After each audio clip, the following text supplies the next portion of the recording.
Swing dance while he's my friend for 25 years. Actor extraordinaire, the GCJ himself, the SSA champion of the world, Mr. J. Whoa, how you doing, buddy? Oh, man. I am doing fantastic. Oh, man. It feels like it's been a while, but I know that you weren't feeling too well last week, so we took a little sabbatical, but now we're back. Yep, Baby. and we won't miss a release date because this will be Never. going up in like an hour. Yeah. we don't miss days. We're consistent. That's right. Yeah. Might be late, but we won't miss it. I'm doing pretty good, man. How about yourself? Not too bad. I'm super stoked. I was a little worried because very worried. Last week we did the original Arnold Conan the Barbarian, and this week you suggested the 2011 Jason Mamoa remake of Conan the Barbarian, which is our feature presentation for today. Oh, I fucking loved this movie. It was a trial to get through it, but man. Oh, not at all. I enjoyed every second of it. That's how I felt in the other one. Like this oh yeah, hell yeah, give me more. Yeah, this movie. We'll get to it. My God. Yeah, we'll get to it. Yeah. But before we do that, what have you been watching, reading, seeing, doing this week? So I finally got Haley to watch The Sopranos, and just like I knew she would be, she's fucking obsessed. Of course. We're almost done with the first season. We spent a lot of this weekend watching Sopranos, and it's just so good. I think her, along with a lot of other people who don't know anything about Sopranos, don't really think it's a comedy, but you watch Sopranos, it's really fucking funny. There's a lot of funny stuff. Yeah. There's a lot of funny stuff. Yes, there's a lot of really depressing, a lot of sad, a lot of violent, but there's like... It runs the gamut of all of your emotions. Exactly. It's just so fucking funny. Like, we watched an episode last night, and it's when Christopher shoots that guy in the foot in the pastry shop in the first season. And he brings it in, and he's all like fucking flustered and angry, and he throws the box of the pastries on the table. And Paulie goes, be careful with the Shruyatel. Are you crazy? And he just grabs it and walks. Like the greatest comedic character of our time. Yes. Agreed 100%. 100. Underappreciated in that respect. He's hilarious. Oh, God. So that's been a huge thing of this weekend, and I'm back on my at least a book a month for the year thing. And my first book of the year, I'm gonna do a little plug here. It's a little Patton Oswalt Silver Screen Fiend about his addiction to cinema. It's so great. Nice. And I just wanted to read a little excerpt in it that I know you'll appreciate, and especially with Batman coming up March 3rd. Hit the troll.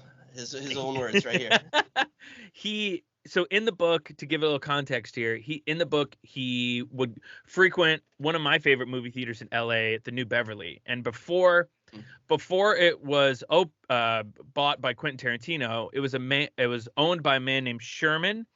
God, what was his last name? Sherman Torgan, I think is his last name. But he unfortunately passed away. And Patton, as like an homage to Sherman, who he became very good friends with, he wrote a list of double features of movies that never got made, that were either talked about being made and never did, or ideas that were floated, like stuck in turnaround purgatory or whatever. Yes. And one of his movies was on a double feature of The Heart of Darkness that never got made by Orson Welles. And this book, it was a documentary about. Oh no, this was about a movie that never got made. It was an Orson Welles double Hearts feature. Of Darkness, that was the documentary, yeah. Which I've still never seen. That's okay. Yeah. So this was a double feature of movies that never got made by Orson Welles. The first was Heart of Darkness, because Orson Welles always wanted to do it. And then the other one was it was a movie called Batman: Riddle of the Ghoul, made in 1944. And listen to what he says about it. It's so great. And granted, this movie never got made. This was just like in Patton's own imagination or whatever. But he says, and who would have guessed that Gary Cooper could pull off the roles of the Dark Knight detective and Bruce Wayne? But strong somehow silent type. The strong Whatever happened to the strong silent type. But but but somehow he slides perfectly into the tuxedo and the cowl, a tormented urbane playboy who becomes a driven, taciturn bruiser by night. And leave it to Wells to populate his movie with 6 of Batman's cast of villains. Lee Marvin as Two-Face, Edward G. Robinson as the Penguin, Ella Raines as Catwoman, Dwight Fry as the Riddler, Everett Sloan as the Scarecrow, and towering imperiously over the whole mad feast, Wells himself as Ra's al Ghul. Oh, wow. Oh, the most perfect casting, I think, just ever. Chewing all the scenery. Oh, yeah. Nom, nom, nom. The Richard Widmark cameo at the end as the newly scarred Joker leaping toward the screen from the smoking ruins of the chemical plant still makes people scream. The costumes that longtime fans wear to midnight showings only add to the carnival. Yeah, I want that. I didn't know Dude. I wanted that, and now I do, and now I'm sad. Thank you. I listened, I read that, and I went, that might be the most perfect casting of Ra's al Ghul that could ever exist. Like an older fucking Orson Welles chewing the scenery, being all fucking Shakespearean, and God, that would be so great. Oh man. Yeah, but delightful. Yeah, but other than that, that's same old shit. What about you? What have you been watching, reading, seeing, doing? Just been catching up on my Peacemaker, which is so good, man. Are you caught up? Oh yes, The most so recent good. one, we get a chainsaw and a gorilla, and it's fucking phenomenal. 11th Street Kids. That's right. It's so good. Oh my god, that last episode was so much fun. It's great. If you haven't been watching that, do that. James Gunn, obviously. Boba Fett's been good. Last one was a deviation, but I loved it. I won't go into it. Bryce Dallas Howard directed it. It was awesome. Nice. Probably the strongest of the season. What else? I've been rewatching a lot of stuff. Oh, I haven't talked about this on here, and I don't know if you watch this, but do you watch Righteous Gemstones? I watched a few episodes of the first season, and I liked it, but then I just got distracted with other stuff. It's so good. I watched the newest one today, and it's one of those shows that makes me angry, because not because it's bad, but because it's it shouldn't be able to keep being this good. They have reoccurring, just everything about it is perfect, and I don't know how to describe it. I mean, Uncle Baby Billy with the what's his name? He was in The Shield. He was in that. Walt Goggins, our boy. Goggins. Oh my god, I love that Uncle Baby Billy. It's all so good. This last episode was like a flashback, and now we're getting all this extra stuff on John Goodman's character, which is just fascinating. So it's so much fun. You have to check that out. It's something. It's something else. Yeah, hell yeah. But yeah, other than that, I've been going back. I decided to hurt myself emotionally and watch the end of Star Wars Rebels and the end of the Clone Wars. So I got my Star Wars fix. Yeah. The ends of those are so good. I need to watch that. I still need to put that on some of the best Star Wars out there outside of this side of Empire Strikes Back is the last 4 episodes of the Clone Wars. It's just so good. I've heard nothing but great things about it. Yeah, it's great. Highly recommend. But yeah, other than that, do you have anything else? I kind of wanna. Dude, let's just jump into it for our boy Mamoa, our Des Moines boy. Let's get into our feature presentation.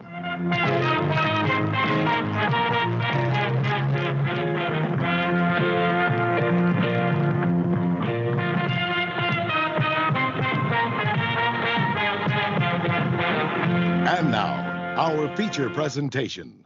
Conan the Barbarian from 2011, 25% from the critics on Rotten Tomatoes, 30% from the audience, directed by Marcus Nispel, starring Jason Mamoa as Conan, Rachel Nichols as Tamara, Stephen Lang as Kalar, Zim Rose McGowan as Marique, Ron Perlman as Corin, and I didn't see him credited, but Morgan fucking Freeman as the narrator. I just wrote the first thing of this, I was like, Morgan Freeman, can you say paycheck? Yeah. Because he's not even in the fucking movie. He's not at all. They don't show his face at all. The narrator in the other one was the wizard guy, and he showed up. But yeah, Nothing. Yeah, nothing. Literally just like, hey, we need a good voice for this. Spoke like 12 lines, and like it's just for no reason. I mean, there's some names in this movie, and There money. is. There was money put into this. There was definitely money because the original, they wanted it to be this like 4 or 5 sequel long movie, and reading on the trivia based from this movie, they wanted it to be a huge fucking franchise, with Momoa, pre Game of Thrones Momoa, and it just did not work out. Oh, this was pre Game of Thrones?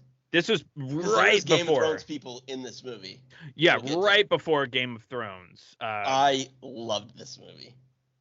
Oh, I think what I hated about the last one is I couldn't follow it. And for what we do, like, I just kept getting frustrated with, I'm trying to take notes, and I'm like, I can't, I don't know what's happening. Like, I don't even know to write down how I can even talk about this. And this, for better or worse, like, it has a through line. It really does. I won't go as far as to say it's good storytelling, but it's succinct and efficient storytelling. Like, I mean, it doesn't necessarily all make sense, but it's like, okay, we did this, like it hits the beats correctly, that it's simple enough. Right. Yeah, definitely. That's all I want. This was made by a very competent director, Marcus Nispel, who did the really infamous Texas Chainsaw remake with Jessica Biel, and he did that. He did he did the Friday the 13th remake, but he also did. Do you remember that movie Pathfinder with Carl Urban? No, I love me some Urban though. Yeah, it was a movie. Doom on this one at some point. I love Doom, like unapologetically love Doom. Oh, for sure. Him and The Rock. It's so bad, but it's it's everything I love. Yeah, that's got to be on the list for sure. But yeah, I mean, this movie, let's just say it was not liked by the critics. That is for sure. And they were wrong. I can't believe the audience was this low. This is so much fun. Yeah, and I feel so much fun. Yeah, I feel like if anything, we just had to represent with our Des Moines guy Momoa, from Norwalk. Momoa's a goddamn delight throughout. He is. He really is. He's so fucking charismatic, and Jesus, he's easy on the eyes. Good Lord. Yeah, we get a Momoa butt shot. Ooh, boy. I do declare. Oh, yeah, Foghorn Leghorn here. So let's just get into it. The narration starts off about some like magic MacGuffin that did a bunch of evil in the past. So they broke it into pieces. Broke it into like 3 pieces or something. Yeah, and like spread them to the far. Yeah. Spread them to the far ends of the earth. A little Lord of the Rings, like or like Mother Box type bullshit, and yeah, exactly. Then cut to Ron Perlman, like on a battlefield, performing a battlefield C-section. Dude, how about when they said that Conan was born of battle, and they show him in the womb, and then the sword coming into his mom's belly, like unbelievable right way to start a movie. And then a battlefield I must see my child before I die. Battlefield C-section. Unbelievable. Right when I saw that, I texted you, I'm like, because you were like, I don't know, you might not be happy about this. Like, this might be tough. And I was just like, oh fuck yeah, I am. Yeah. Oh, yeah. And that was movie with the balls to perform a battlefield C-section in the first 5 minutes. I'm in. I'm in. With Ron Perlman performing it. Oh, Ron Perlman. And then pulling out the fakest looking baby. I said it was the fakest baby since this side of American Sniper. And he does like a Lion King thing with him too. Yeah. It's just like this Polly Wetzel-lot kind of baby, like just so fake looking. God, they would have been better off doing CGI or something. I don't know. It's baffling, and I loved it. Loved it. Yeah. So this happens, then title cards, we get Conan the Barbarian. And we then catch up with a young Conan. He's like late for war practice or something. War practice for them is just apparently like this fucked up Easter egg hunt where they put eggs in their mouth and like run around a forest. Yeah, and like the first person to do it gets to be part of the group or whatever. So all these guys are trying to sabotage everybody. And This is a weird thing. I don't really know what that's testing, but fine. I'm not Sumerian. I don't know. Yeah. Some dudes show up, some like raiders or something.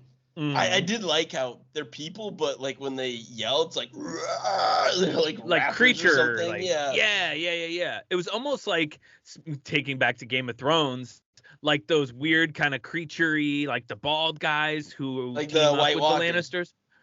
No, not the White Walkers. The people guys. Before that. Yeah, the bald, like weird, like kind of creature, ghouly looking kind of things. Do you remember what I'm talking about? Oh, okay. I'll send you a clip later. But yeah, that's what I thought about.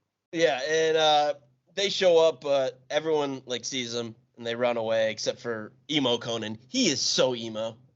Young Conan. So fucking emo. He's so like angry for no apparent reason. Spider-Man 3 emo. Yeah, he's like dancing along the street, like punching Mary Jane in the face, kind of emo. He fights them.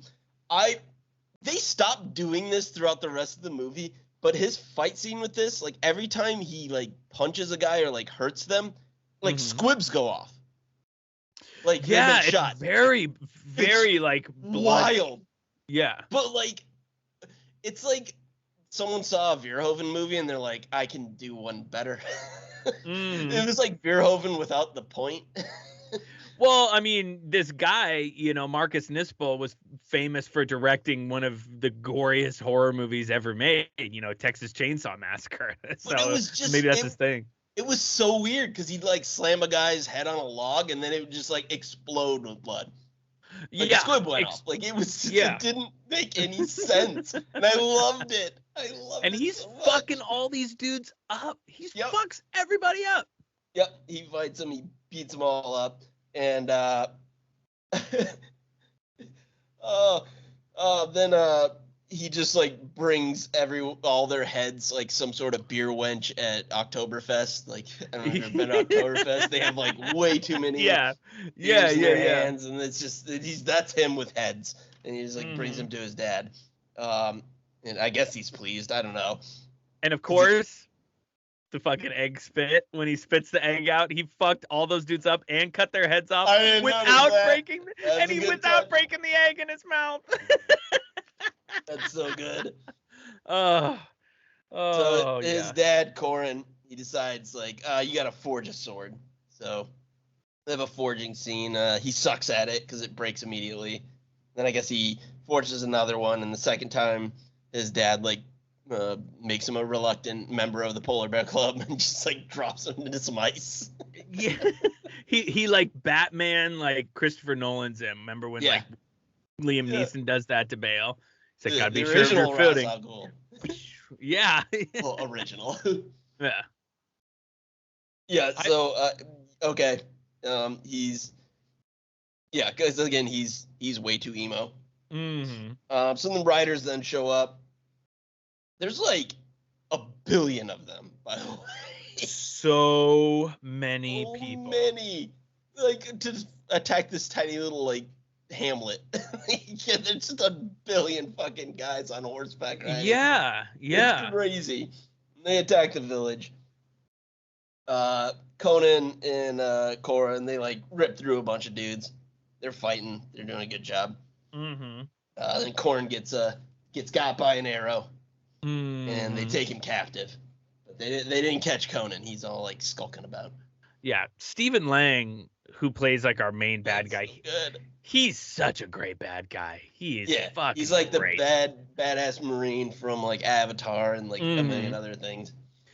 And like he's a classically trained theater actor. Like he's great. They did Few Good Men was originally a Broadway show, and he played the Jack Nicholson part on Broadway. Oh really? Yeah.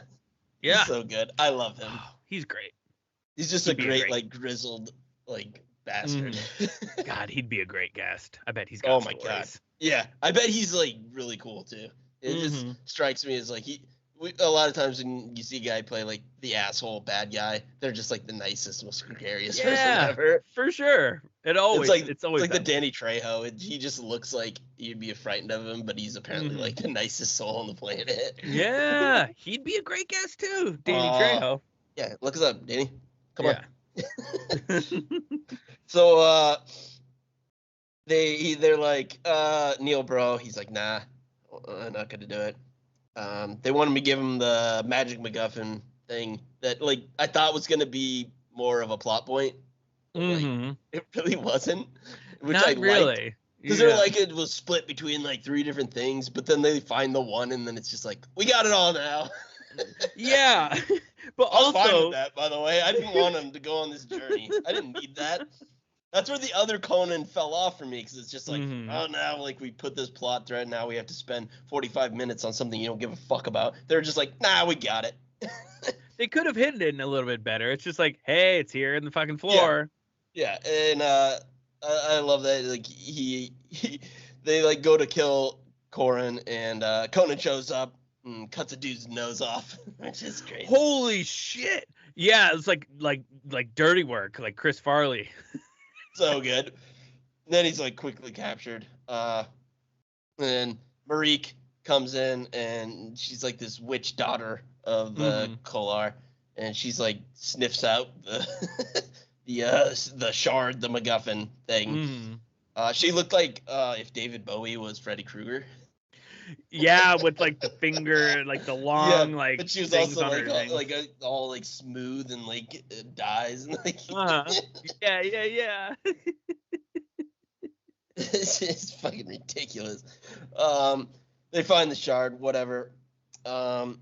It's apparently some mask, I guess.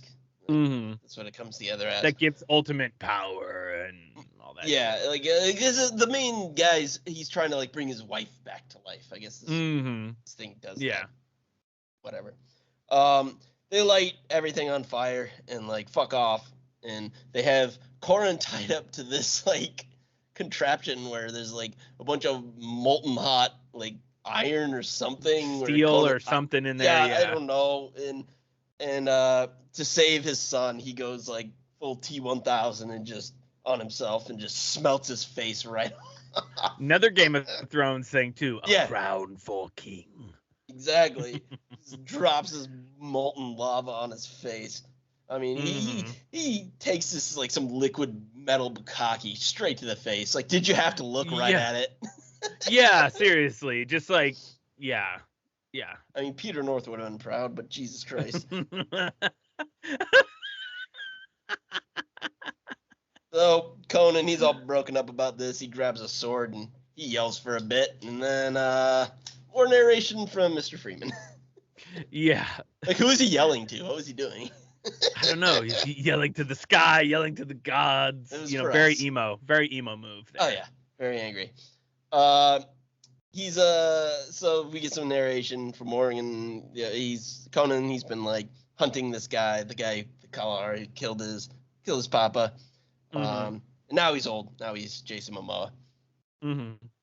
He's buds with the King of Karth from Game of Thrones. Yeah. That guy rules. Yeah, he's so good. And they roll into some village and fight a bunch of dudes, free some slaves, and bang them, I guess. Yeah, he was like, I mean, willingly. They like jump on go, their backs. you're free. We shall go. Yeah, it's and not then as like creepy as the other Conan version. No. Like here, they seem to be like they're like, yeah. Yeah, they're like, where shall we go? You know, with her boobies they're like hanging jumping out, on and top they're of like, them. They're like, good. They're down. Come with us. It's consensual. Yeah. Unlike the other Conan. Yeah, seriously. So then they like sail off to something, and then they those two reenact their favorite scene from Over the Top. With added beers like spitting right in his buddy's face so they could win. Big arm wrestling competition. Fine. And Momoa gives my favorite line of the movie. Hey, mama, need. So it's a place for what's that? Hey, mama. Hey, mama, more it's need. so good. Then Conan like gets himself arrested on purpose, I guess, because he saw a nose be gone guy, and he's like, I got know more about that. He's now looking like some medieval Bane with this mask on his face. And he's just like, he's got like a big leather contraption or something. It's like you think he'd wear, like a cool like armor helmet or something like, but no, he's going it's clearly for like this. Yes, brother. Oh, born in the darkness. So he fucks up a bunch of guards while he's all sequestered. He's like, send me to your leader, and they're just like, fuck off, and then he kills everybody. Chains can't hold Conan. Yeah, chains can't hold me. He murders everybody. Hooks noseless up to this torture device, and then proceeds to finger blast his nose hole. Yeah, that was awful. That was gross. And then when jams all his fingers up there, and he's like, nah. And when he walks in, the guy's like, "Who are you?" And he's like, "I'm the one who made you pretty." There's some great little one-liners and quips in this for sure. So he gets the information from this noseless fuck. That he makes him swallow, because he's like, I won't kill you, but he makes him swallow a key. This is so great. And then he throws him out in the yard, and he tells all the prisoners, like, hey, the key to your bondage is in his belly. And they just like rip into him like a Dawn of the Dead type zombie movie. Yeah. Whoa. Good. So good. So good. I loved that. Yeah. The key to your freedom lies in your captor's gut. That's so good. Yeah. That's so good. Great. Love it. Then he fucks off amid all the chaos. Proceeds on his journey. He's like, I gotta do this alone. So he leaves the King of Karth on the sidelines. That's when we meet Tamara. Her city. She's like a monk or some shit. I don't know. Yeah, that's kind of what I took it as. Some kind of, like a monk, basically. Yeah, and their city's getting attacked by like Kalara's group of bandits. And her dad or whatever is just like, get out of here. Like, I'll stay here. You go. And they leave. Because he knows. They send her off. She flees in some like carriage thing with horses. Conan's outside the city and sees it flowing or riding away, and like sees the emblem on it, which is like an emblem of the mask that the MacGuffin. So he jumps on it, thinking like he's gonna find Collar in there, and it's just her. And at the same time, the bad guys catch up, and they all fight, and he's fighting here and there and whatever. And we get one of my favorite like early 2000s action movie tropes is the truck flip. Yes. And they found a way. They did a carriage flip. You bet your fucking ass they did. It was so awesome. That was so great. I loved it so much. I was like, truck flip. That was unbelievable. Nolan style, man. That was great. So good. Great. Oh, how do you even fit that into this movie? But they did, and it made sense. It was great. It was ridiculous and over the top, but it was awesome. Then Conan clotheslines a horse with Yeah, holy shit. Big chain to punch this horse. Jesus. He just drops that horse. Like, Conan did that in the first movie, except he punched a camel. But it's just like, what's up with the... It was so good. Then back in the city, her dad, he's all captured and shit. Like, he sucks. They wanted her because she's a pure blood, whatever that means. Yeah. And they're like murdering all sorts of these lady monks. Find out this group of monks like burned his wife at the stake. She was a witch. And then he just like the dad is like, yeah, she fucking deserved it. And he just like dribbles his head off the ground like a basketball. Yeah, and then Rose McGowan is his daughter, and she's like straight like Morgana Le Fay, like her hairline is at the back of her head, and it's just like she looks like ghoulish. Yeah, she's Bowie Freddy Krueger. Yeah. So yeah, he's dead. Whatever. And again, like anytime someone's head gets like slammed on something, it's just like it's like a watermelon exploding. It's just or a water balloon. It's just unbelievable. It's like the first direction. Kill Bill movie, just so much blood. But it just like doesn't make any sense. Mm-mm. Like the force and trajectory of said blood. It's just like I love it. It's consistent, so I love it. Yeah. This scene's going really well, but what could it use? Yeah. More explosive blood. Yes, It's explosive like blood. what I do to a toilet after a night of Wingstop. And it's just blood though. Oh. Ruminate on that. Conan tracks down the last bad guy.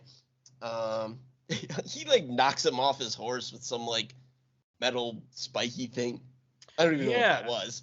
Yeah, I'm not sure either. It was like some kettle weight that he was just had around from doing all his CrossFit.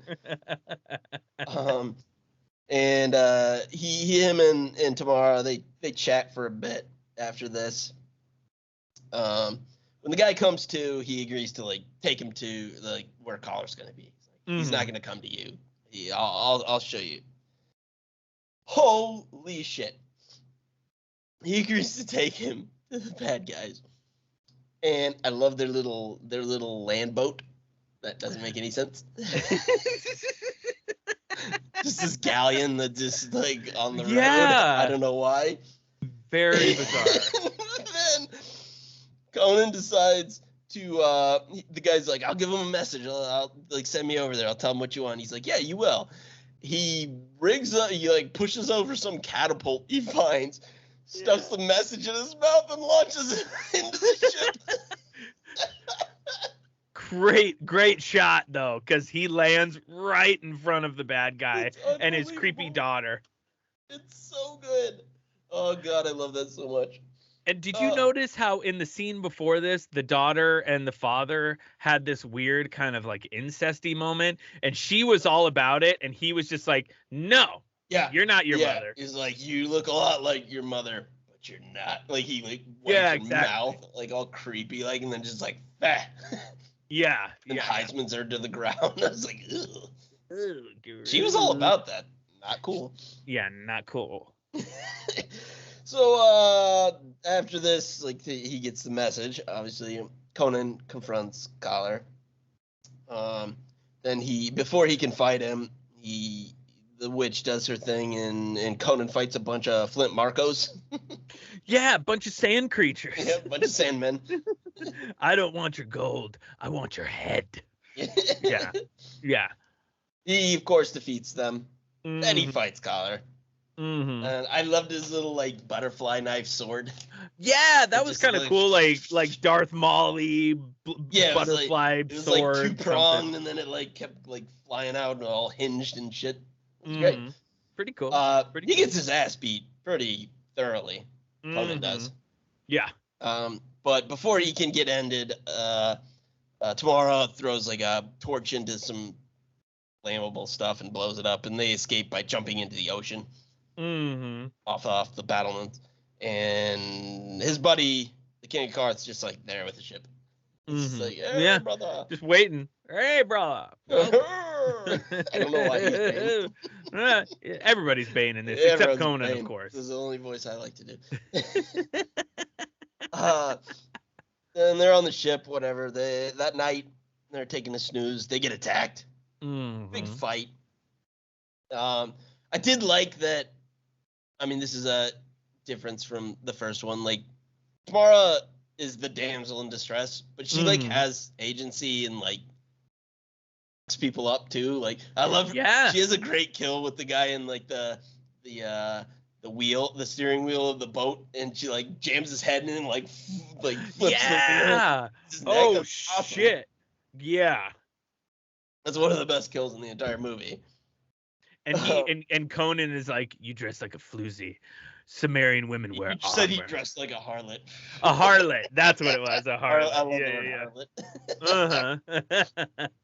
Yeah. And then the King of Cards just like, he likes you. So, they win. They all celebrate. They make it to port. Conan's like, hey, I'm going off on my own. I'm gonna finish Galar myself. And King Karth's is like, hey, lady, tomorrow, like, be back on the boat. He's like, go give him like these linens, like I don't know, but be back here by like sunrise or something. So she goes. Seems our friend has forgotten his map of the shoreline. Yeah. So she goes to find him, and they kiss a bit, and then they bang all like artsy, like. Yeah, with like intense music, but not before he says. And she's like, what are you all about, Conan? And it's funny because in the previous movie, he's like, I, slaying, hear the lamentation of the women and whatever. But Conan goes, I live, I love, I slay, and I am content. That's so good. Kissy time. During that lovemaking scene, all I could think of was how funny it would be if like it wasn't done artsy and it was just Momoa just like. For like 5 seconds and then it's just over. But Momoa, he took his time. He made his love. He takes the time. Yeah. He's a generous lover. Mm-hmm. And did they bang on a rock, by the way? Yeah, It's like a rock with like a piece of like silk on it. It looked awful. Yeah. It's not something I would want to do. Yeah, sometimes I sleep in my bed and I wake up with a backache. Like I can't imagine trying to. I was tired and sore just watching them. Yeah. In the morning, she just like wanders off in a refractory period. I don't know, just like head full of positive chemicals, all the endorphins and serotonins just like made her wander off, I guess. I don't know. Like she tried to say like goodbye to him or whatever, but like why leave? Why? Yeah, I don't know why she left. That's really one of the old, I can't believe this, but that's one of the only like, if you will, plot holes. It didn't make any sense why she left, but whatever, I don't give a shit.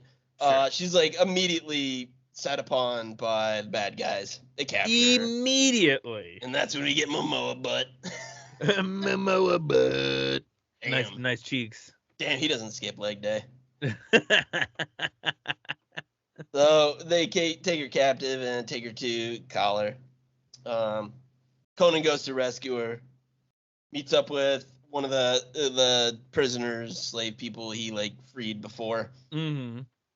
Al-Salam or some shit. I don't know. The eye patch guy. Yeah. Who was in the first? He was in the first Captain America movie. He was one of the guys who is in his little group. Oh yeah, he was one of the Howling Commandos. Mm-hmm. He was. Oh, yeah, he's in tons of other shit too. He's a great actor. That's that was awesome. Just the first thing that came off the top of my head. No, that hit. I mean, you give me a Marvel reference, I'm like, yeah, I get it now. He's like, hey, yeah, I owe you. So, and I told you, come back to find me. He sneaks him into their little like base, whatever it is, their temple base thing. Like cave, I don't know, something. Yeah, I don't know what was going on. It didn't matter. A giant snake attacks. They escape, sort of. There's like a snake thing fight. It's like some sort of Shumagorath tentacle monster. Like I don't know what it is. Yeah, like Cthulhu or I don't know. Or like a Deep Rising, whatever the monster is in that. I love my Deep Rising. Something with lots of tentacles, almost like a big squid or a big octopus or something. Deep Rising is mentioned on the show more than it probably is on any other. We need to do Deep Rising. I love Deep Rising. My God. We'll have to do that with Aaron. Yeah. Regardless, there's also this like big brute boss battle. Like this big guy that's like in charge of, like they come up in this like prison area where people are all like captive and there's water and there's all sorts of stuff going on. Mm-hmm. But he ends up fighting him, feeds him to the tentacle monster, saves his buddy before he drowns, and they move forward. But that's as far as Eye Patch goes. He's like, hey, like you paid your debt. Like, good luck, bro. Conan goes good luck getting out of here. It took us all this shit and fighting and dying to get in here, but okay, cool. Have fun. See you later, dude. Later, dude. Later, bro. So he goes off it alone, and they're like they're about to do some like ritual to Tamara. She's like strapped to some circular disc thing, all like spun out like she's almost crucified to it. Yeah. And you find out that she's a pureblood. She's a necromancer of Acheron. So basically, kind of in a way, she's, to throw it back to Game of Thrones, she's Valerian, high Valerian, like what's her name? Amelia Clark. Daenerys Stormborn Targaryen. That's right. Daenerys Stormborn, yeah. Breaker of chains. Breaker of chains. And killer of many innocent people. Hell yeah. So, yeah, she's all set for some sort of ritual. Conan just like dons a cloak. He's got his like Jedi robes on and just like wanders in. Just sneaking in, no problem. He jumps in and Collar, he's now like wearing this full mask and it's all like anthropomorphic. It's like got like tentacles moving and shit. Yeah. It didn't look great, but it reminded me of The Mask with Jim Carrey. Smocking. I mean the whole tentacle fight, it wasn't as bad as like Sci-Fi Channel, but like I felt like that's where they ran out of money. Oh, 100%. Like the action wasn't bad. Like the action was still good, but the CGI was just they spent all their money on costumes and sets. Yeah, as that was not great. But yeah, I don't fault anyone who made the movie for that. So yeah, he jumps in. He's tomorrow falls down some sort of pit, and he jumps down. And he's doing some like American Gladiator shit on top of it, where it's like moving and they're like and they're fighting on it. Yeah, it's like a huge old fight. Like, just waiting. Yeah, he just needs those two giant Q-tips to fight each other. Yep. And of course he wins. He frees her. Then he gets his final boss battle. He fights Collar. While Tamara fights Marique. I guess he's just done with Collar because Marique's about to fuck her up. And Conan jumps in to help and just chops her arm off. Just chops that hand off, and then she just goes die and kicks her, and she goes does a "This is Sparta" off the cliff.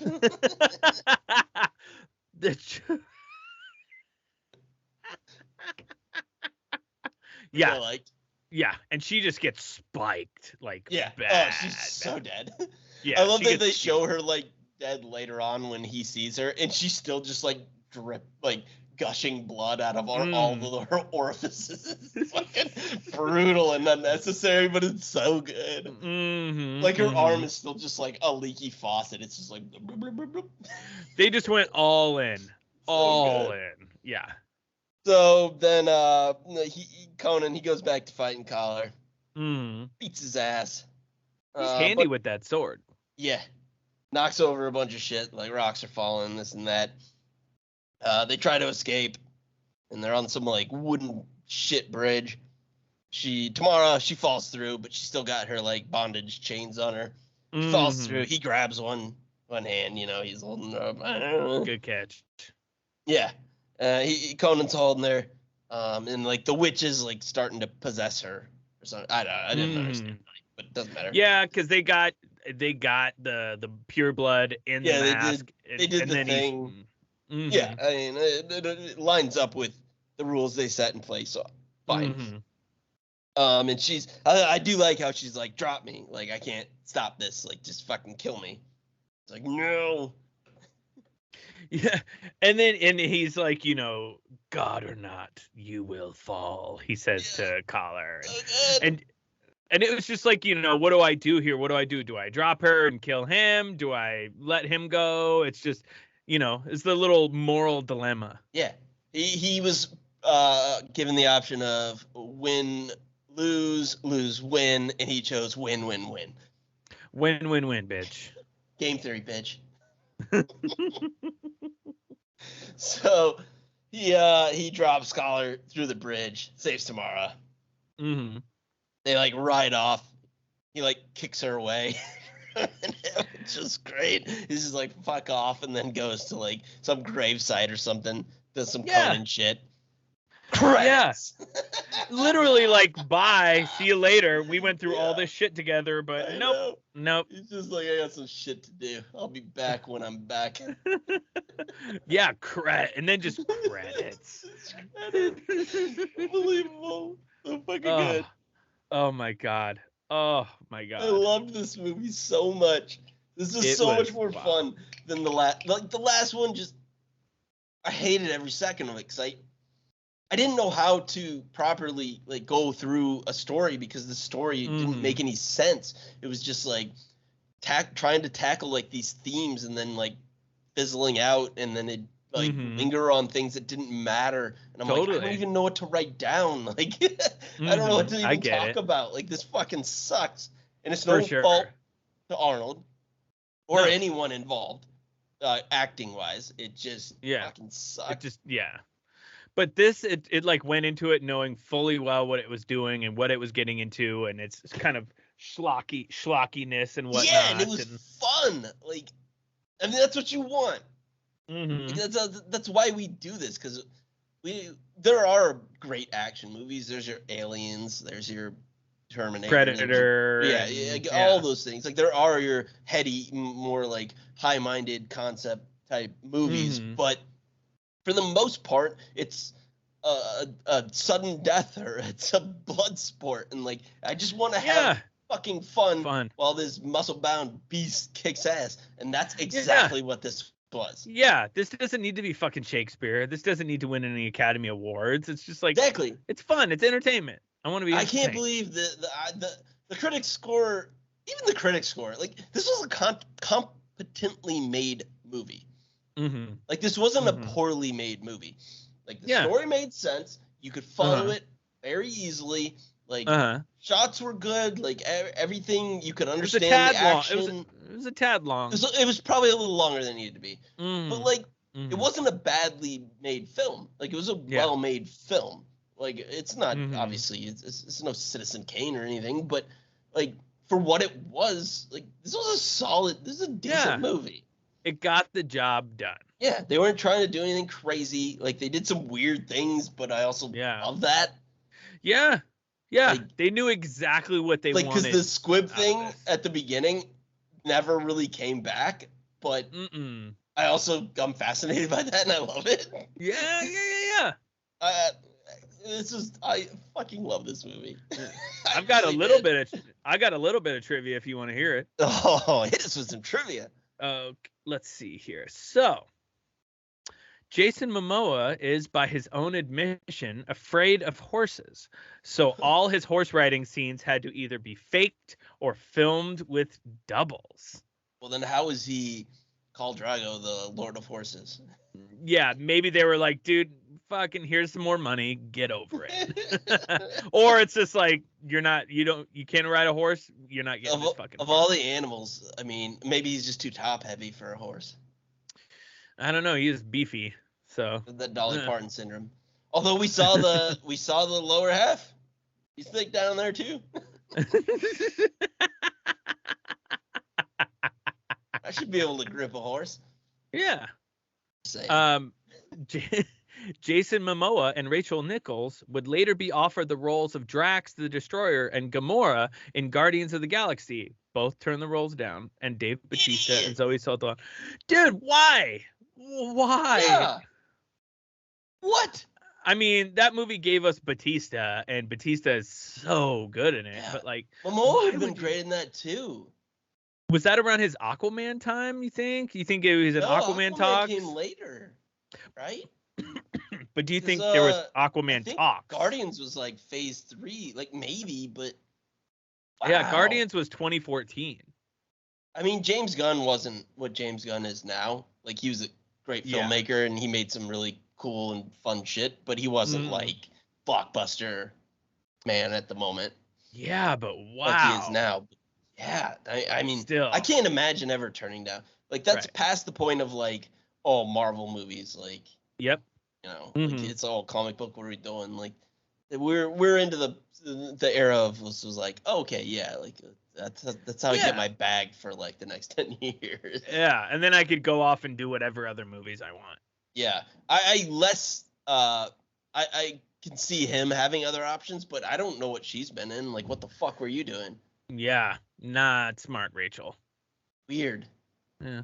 Weird. I mean, I'm glad. I love Zoe Saldana, but I would have been fine with him. Like, and I love Batista, but I think that I could have changed. But the other, Zoe Saldana's quietly been in the biggest. She's like the 2000s version of what's his name, Agent Smith from The Matrix. Oh, Hugo Weaving. Yeah, because he was in that and Lord of the Rings. So he was in like he was like the Michael Biehn of then, and now Zoe Saldana, the Michael Biehn of her time. Yeah, of the 2010s. I mean that in the highest of compliments, because you know how I feel about Michael Biehn. I fucking love Michael. Of course. Let's see here. Oh, Dolph Lundgren, then Mickey Rourke were in talks to play Conan's father. But Rourke turned it down to do Immortals before Ron Perlman was cast. I love Ron Perlman. Ron Perlman didn't seem like he wanted to be there. He did. He probably didn't. But how much are they paying me? All right, fuck yeah, sure. He was just like, I love him, and this means no disrespect, but it felt like he was like, oh. Yeah. Everyone else though was like all on board. All in. All on board. Arnold Schwarzenegger was offered the role of Conan's father, but declined. See, that's what they should have done. Yeah.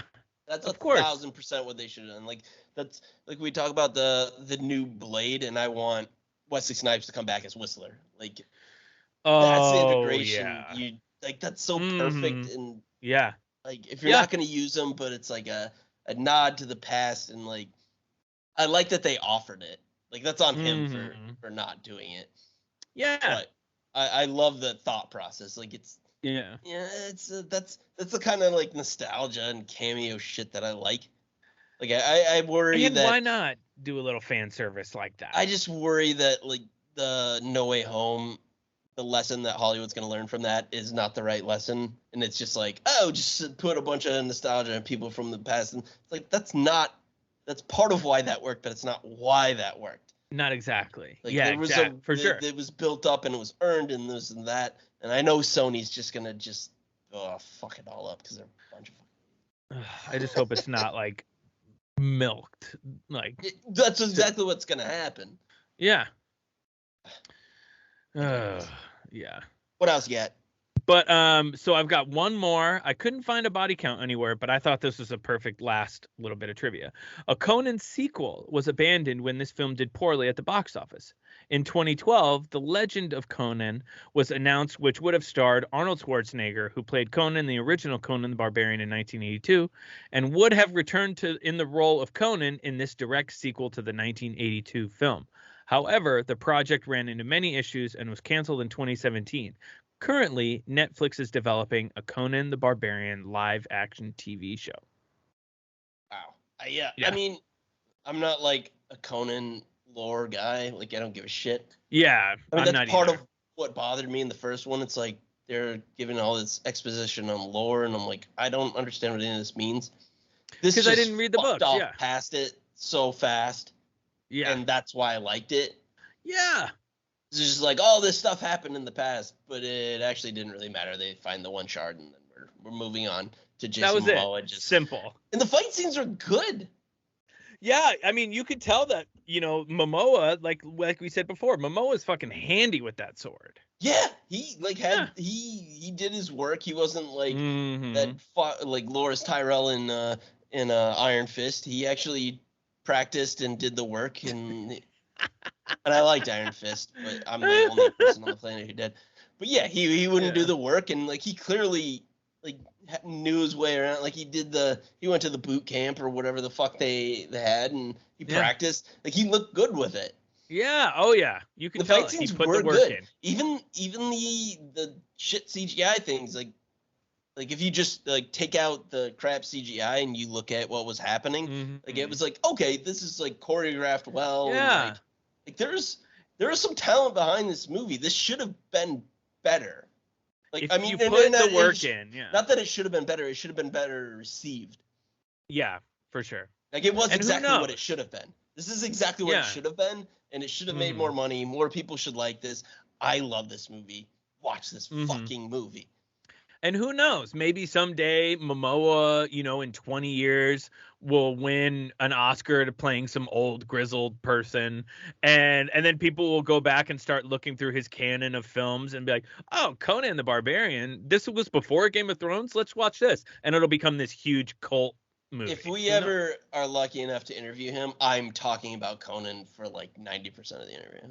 And then the rest we're talking about tasty tacos and the Wayland Cafe. Yeah, and just like whatever else you want to see. But I have a lot of questions about Conan and why it wasn't more well received, because I unironically love this movie. Did you ever see Bullet to the Head?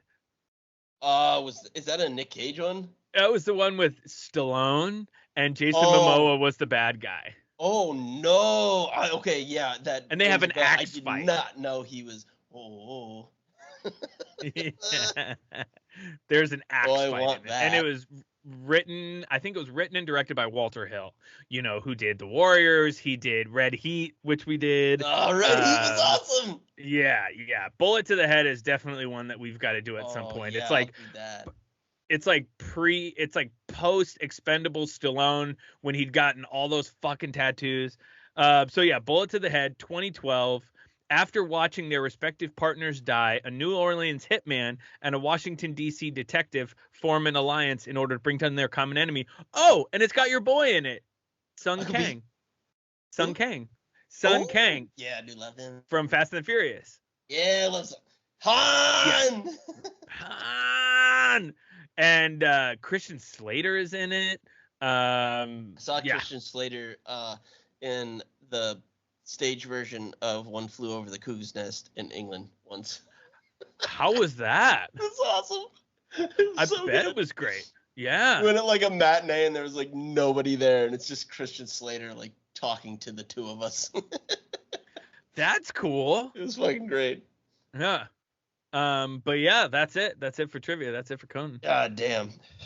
I love that movie. It was so much fun. Yeah. So we talked about this a little bit before off mic, but we're going to do something a little bit different for this next episode. Yeah, coming up next week.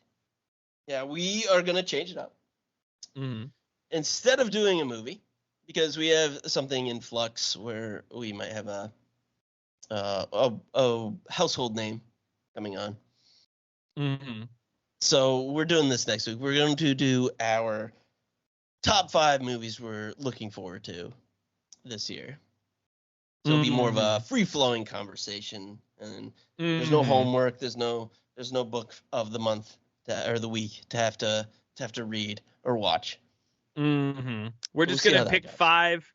There's a lot of big movies coming out this year, so we're just gonna pick our best 5 that we're most excited for, and just kind of tell why we're excited about them, and shoot the breeze. Yeah. But it should be fun. I'm excited for that. That'll be great. Yeah. There's a lot of good shit coming out this year. Oh, yeah. So much. So much. I mean, I don't even know how I'm going to whittle it down. I'll have my honorable mentions will be like 37 deep. Because I think we both can be very confident in like what our number one's going to be. But other than that, there's no. Yeah, exactly. It's fucking Batman. Clearly. But other than that, that's kind of like it. Like off the top of my head, other movies coming out. But I'll look at the list and we'll see where we're at. I could fire them off all right now. I won't. Mm-hmm. Yeah, because we'll save that for our next episode. Exactly. I'll tease. Well, why don't you hit us where you can find us? You can find us at www.actionmoviebookclub.com. We have access to little blogs written by our guy Hans. We also have access to merch made by our good friend Chris Wales, all the way from England. Yeah, we'd love that. Buy some of our stuff, take pictures, send it to us. We'll post it on our Instagram page or our Twitter page. Twitter at Action Movie BC or Instagram at Action Movie Book Club. Also hit us up on there if you have any questions, any comments, and if you got some time while you're at it, like and subscribe our show. Give us a 5-star rating. That would help boost us up in the algorithm. We'd really appreciate it. Yeah, and we're doing weekly live commentaries, live streams on First Class Horror, our guy Aaron, his YouTube channel. And I will be on a show called the Jacked Up Review Show podcast talking about Spider-Man coming up in about a week or so. So check that out. That's going to be a fun one. But yeah. But Good yeah, times. but that's about it. Anything else you want to add? That's all I got. Why don't you take us out? Happy trails, Hans. Yeah!